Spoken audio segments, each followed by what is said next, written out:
Anak sekalian, alhamdulillah syukur kehadirat Allah Subhanahu wa taala. Pada pagi hari ini kita masih diberikan kenikmatan dari Allah dipertemukan kembali meskipun masih daring.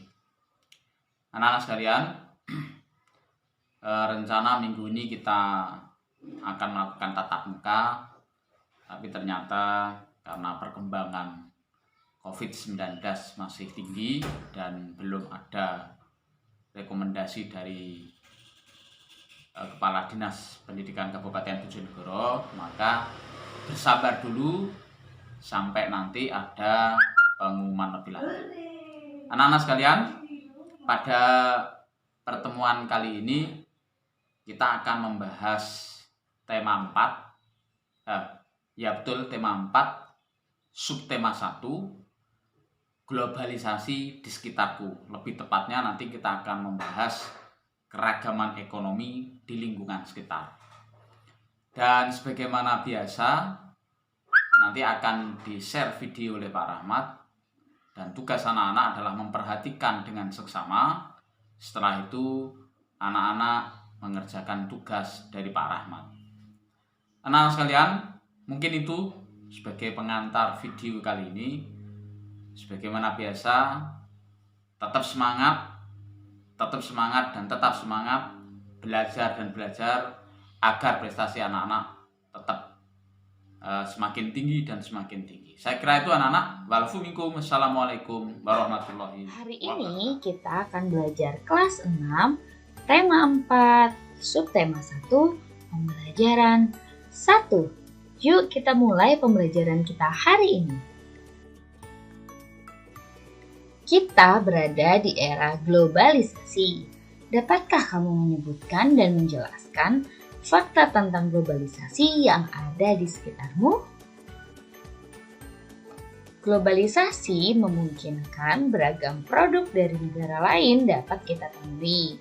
Contohnya batik dari Indonesia, karpet dari Turki, boneka dari Tiongkok, mobil dari Jepang, jam tangan dari Swiss, dan susu dari Selandia Baru. Kita bisa menemui berbagai makanan dari negara lain juga, seperti pizza, jam tangan, atau boneka dari negara lain. Produk Indonesia juga kita bisa temui di negara lain, misalnya batik. Perkembangan komunikasi dan transportasi menjadikan barang-barang tersebut mudah ditemui di negara lain. Globalisasi ditemui di abad 20 seiring dengan perkembangan teknologi, terutama teknologi di bidang komunikasi. Dengan ditemukannya televisi, komputer, telepon, dan perangkat komunikasi lainnya, menjadikan informasi menjadi sangat cepat diakses oleh semua orang di semua penjuru dunia, hanya dalam hitungan detik. Karena itu, globalisasi juga dikatakan sebagai masa yang mampu menembus ruang dan waktu. Bagaimana peran Indonesia dalam kerjasama di bidang sosial budaya dengan negara-negara ASEAN? Nah, pada era globalisasi ini, Indonesia juga melakukan kerjasama dengan negara lain, termasuk dengan negara-negara ASEAN. Bu Nunu akan sajikan teks dengan judul Menlu Hillary Clinton promosikan angklung ke dunia. Nah, anak-anak silahkan kalian baca ya. Bu Nunu beri waktu untuk kalian membaca.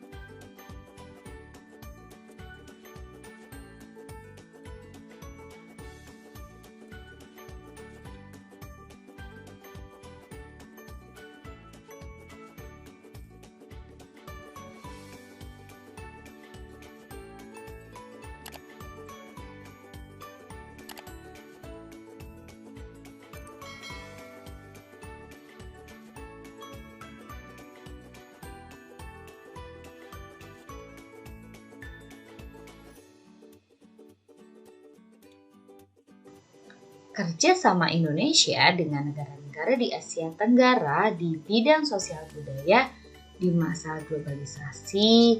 Contohnya, bidang sosial. Indonesia mengirimkan bantuan kemanusiaan kepada negara-negara yang dilanda bencana atau konflik. Contohnya, Indonesia mengirimkan bantuan kemanusiaan untuk korban topan Haiyan di Filipina. Selain itu, Indonesia juga memberikan bantuan untuk para pengungsi di Rakhine State di Myanmar. Kemudian, di bidang budaya, Indonesia turut berperan aktif dalam kegiatan kebudayaan ASEAN.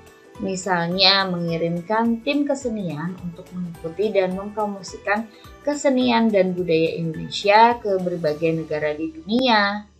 Mengundang seniman dari negara tetangga untuk mengadakan pentas seni di Indonesia, menyelenggarakan festival dan pekan film, dan yang terakhir mengadakan festival film.